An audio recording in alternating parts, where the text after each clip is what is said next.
မင်္ဂလာပါ Chef Secrets မှာကြိုဆိုပါရစေဒီနေ့တော့ Professional Hotel Kitchen တစ်ခုရဲ့ Kitchen Layout အကြောင်းကိုအသေးစိတ်ရှင်းပြသွားပါမယ်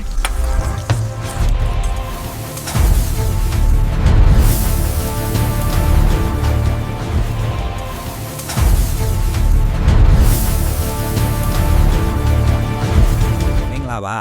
Chef Secrets မှာကြိုးဆိုပါတယ်ဒီနေ့တော့ Professional Hotel Kitchen တစ်ခုရဲ့ Kitchen Layout အကြောင်းကိုအသေးစိတ်ရှင်းပြသွားပါမယ် Kitchen Layout ဆိုတာက Kitchen တွင်းရှိနေရာများစပစ္စည်းများအလုပ်လုပ်ပုံစံများကိုစနစ်တကျစီမံထားတဲ့ဖွဲ့စည်းပုံတစ်ခုဖြစ်ပါတယ် Layout ကောင်းရင်အလုပ်မြန်ဆန်မယ်လုံခြုံမယ်အမှားနဲ့မယ် Layout မကောင်းရင်တော့အချိန်နောက်ကျခြင်းဝန်ထမ်းများတိုက်မိခြင်းအန်ဂျဲဖြစ်ခြင်းများဖြစ်နိုင်ပါတယ်ပထမဆုံးအပိုင်းက Receiving Area ဖြစ်ပါတယ် Receiving Area ဆိုတာ supplier တွေစီကလာတဲ့ပစ္စည်းများကိုလက်ခံစစ်ဆေးတဲ့နေရာပါဒီနေရာမှာ quality စစ်ဆေးရမယ် expiry date စစ်ရမယ် temperature စစ်ရမယ်ပစ္စည်းများကိုတိုက်ရိုက် kitchen ထဲမှာသွင်းနေပါဘူးစစ်ဆေးပြီးမှ storage သို့ပို့ရပါတယ်နောက်တစ်ပိုင်းက storage area ဖြစ်ပါတယ် storage ကိုအမျိုးအစားအလိုက်ခွဲခြားထားရပါတယ် dry storage မှာ sand, sea အချောက်ပစ္စည်းများကိုထိန်းထားပါတယ်နေရာ6တွေ့ရမယ်လေဝင်လေထွက်ကောင်းရမယ် FIFO စနစ်ကိုလိုက်နာရပါတယ် fast in fast out ဆိုတာအရင်ဝင်တာကိုအရင်သုံးခြင်းဖြစ်ပါတယ် cold storage မှာ chiller နဲ့ freezer ပါဝင်ပါတယ် raw meat နဲ့ vegetable ကိုတီးခြားထားရပါတယ် cross contamination မဖြစ်စေရန်အထူးဂရုစိုက်ရပါတယ်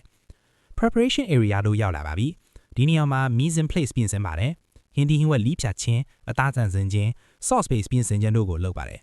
raw food နဲ့ cooked food ကိုမပေါင်းရပါဘူး hygiene ကိုအထူးဂရုစိုက်ရပါတယ် hot kitchen တို့ဝင်လာပါပြီဒီနေရာက kitchen ရဲ့အဓိကအလွန်လို့ရနေရာဖြစ်ပါတယ် gas range oven grill fryer များပါဝင်ပါတယ် service အချိန်မှာအလုပ်အများဆုံးဖြစ်ပါတယ် chef များအပြန်အလှန်မတိုက်မိစေရန်လုံလောက်တဲ့ space ရှိရပါမယ် layout ကို line ပုံစံသို့မဟုတ် U shape ပုံစံနဲ့စီထားလိရှိပါတယ် cold kitchen တို့ဆက်သွားပါမယ်ဒီနေရာမှာ salad cold appetizer fruit platter များပြင်ဆင်ပါတယ် luxury hotel များတွင်အရေးကြီးတဲ့ station တစ်ခုဖြစ်ပါတယ် pastry နဲ့ bakery section ဖြစ်ပါတယ် cake bread dessert များပြုလုပ်တဲ့နေရာပါ temperature control အရေးကြီးပါတယ် cleanliness ကိုအထူးဂရုစိုက်ရပါတယ် plating နဲ့ pass area ဖြစ်ပါတယ်ချက်ပြီးတဲ့ဟင်းလျာများကိုနောက်ဆုံးအလှဆင်ပြီး sous chef တို့မှာ executive chef မှာစစ်ဆေးပါတယ်ဒီနေရာက gas စီမပို့မီနောက်ဆုံး control point ဖြစ်ပါတယ် dish washing area ဖြစ်ပါတယ် dirty plate ဝဲလာတဲ့နေရာမှာ washing sanitizing drying အဆင့်ဆင့်လုပ်ဆောင်ပါတယ် clean area နဲ့ dirty area ကိုမပေါင်းရပါဘူး professional kitchen တစ်ခုရဲ့ workflow ကဒီလိုဖြစ်ပါတယ် receiving storage preparation cooking plating service ပါဒီ flow ကိုမပြတ်မချိုးလိုက်နိုင်ရပါတယ်